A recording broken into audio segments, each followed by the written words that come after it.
What's up, math scholars and math haters? This is Mr. W. We're going to tackle question 5 in the 4th grade math questions that North Carolina released this past school year. We can see that there are 136 students in the school cafeteria. There are 8 students sitting at each table, and we're being asked to find out how many tables are in the cafeteria. To do really well on a question like this, you'll need to know how to translate problems, as well as how to work with multiplying and dividing in fact families. So as you can see, I've written some notes down, starting with how I underlined this word each. Now, if you watched any of my other videos on translating a question like this, you'll know that whenever I see the word each, the word every, or the word per, I know that I'm going to have to represent that as multiplying. Specifically, I'm going to have to multiply my number of students by the number of tables in order to get some total. So I'm going to go ahead and fill in some numbers that I know. I know that there's 8 students at each table. I don't know how many tables there are. That's what I'm being asked. And I know that my total number of students is going to be 136. So at this point, since I have some number that I don't know right in the middle of a problem, I'm going to go ahead and use fact families to rearrange it.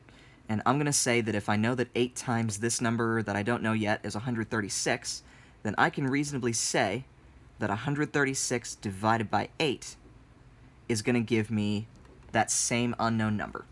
And it's at this point that I'm going to have to do a little bit of long division, and whenever I do a long division problem, I'm going to give you a caveat, a little warning. I'm doing this the way that I was taught because it's easiest for me, so if you learned how to do long division a different way, by all means try it. I'm sure you'll get the same answer, but for now, I'm going to do it the way I was taught, which is to set it up as 136 divided by 8.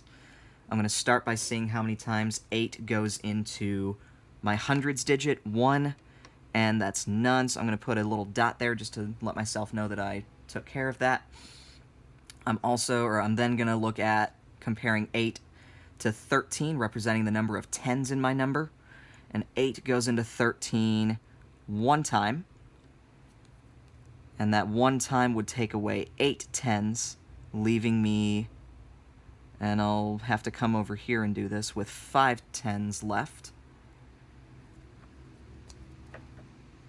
So I do that quick bit of math and it gets me 5, and now I need to bring over my ones digit. So now I'm comparing 8 to my 56 ones, and 8 goes into 56, if I remember my times tables, exactly 7 times.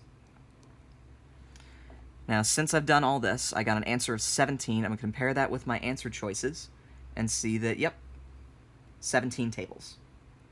And that is my answer.